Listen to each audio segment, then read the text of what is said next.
Well, live long and prosper. Don't you give me that sarcastic Vulcan salute! Beckett! What's up, lore masters? So today I wanted to talk about something that I thought might be interesting and I honestly believe to be accurate. That is, that I think Mariner may be one of the most unique and interesting takes on a Star Trek character, at least that we've seen in a long time.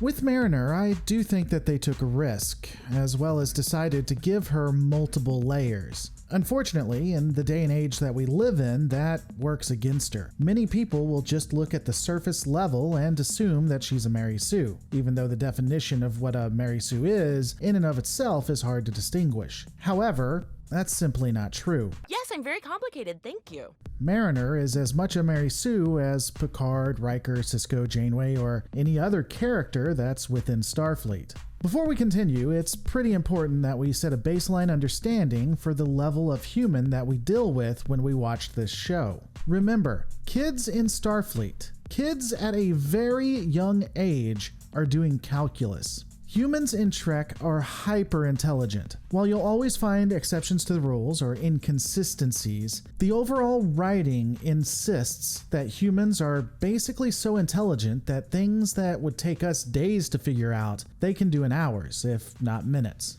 So our species basically becoming superhumans is actually pretty standard for the Trek universe. With that understanding, we also have to make some inferences about what we're watching. Now, for those who are veterans of the show, you know that I do take some issues with another channel called Renegade Cut.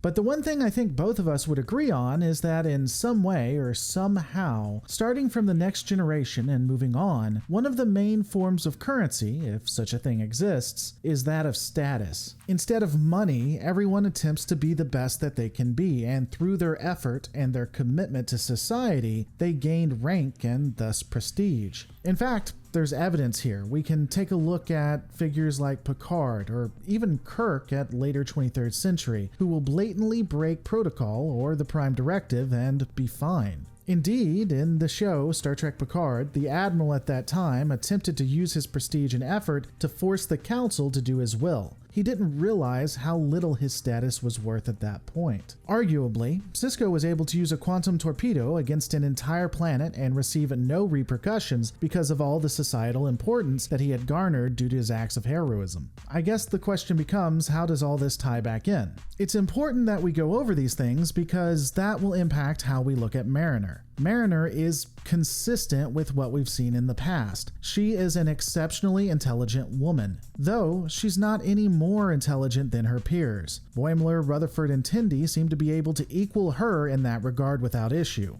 Now be careful here, intelligence isn't the same as street smarts or thinking outside the box. Boimler may be as intelligent as Mariner is, but he doesn't have the out-of-the-box thinking that she does.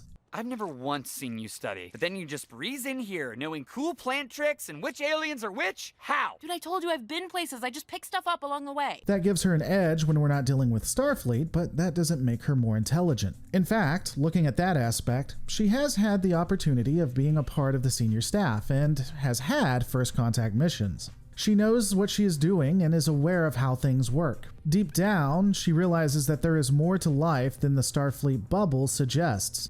Unlike some commenters on YouTube, I'd like to add. While we don't exactly know what happened, why she gave up being a part of the senior staff, we do know that she became disillusioned at some point and left that life. Evidence does seem to suggest, pretty heavily, that this is due to her parents, especially with episode 4, but I think we need to wait till the end of season 1 to really give a definitive answer. And when you take all of this and you put it together, this makes her rather unique. Mariner is a character that doesn't care about status. In Starfleet, that appears to be everything, again from TNG on. So because of this, we have a street smart character that really is just happy being a lower level cog in the machine, but while insisting on wanting to be that cog and stay where she is, she still has a command spirit. She thinks that she knows best and in every situation tries to prove so. She wants to take charge and basically ensure everyone is safe because she is Mariner and she knows what to do. And a part of this flaw may be the fact that she is so egotistical that ultimately she doesn't even care about the people she's trying to save.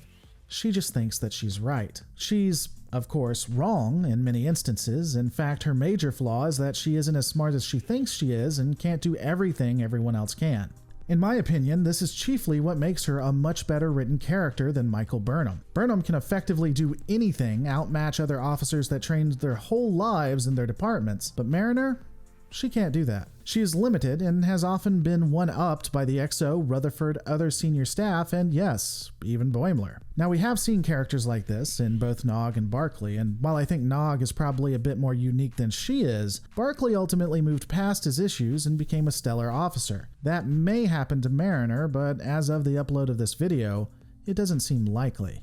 To make a character that is competent, that has lost all faith, and yet is somehow able to buck authority and not overshadow other people is pretty tough. So, in my opinion, hats off. To be fair though, if she does have one bad piece of writing, personally, I think she pushes the envelope a little too much. While I get that her mother doesn't want to wash her out of Starfleet because it would reflect negatively on the family, I have no idea how they're able to keep her in Starfleet with everything she does. But maybe they'll go somewhere with that arc at some point. Either way, I do think they've offered us something different from what we've seen and done it in a good way. But these are my opinions. What are yours? Let me know in the comments below. Don't forget to rate, comment, and subscribe, and I'll see you on the next Lore Reloaded.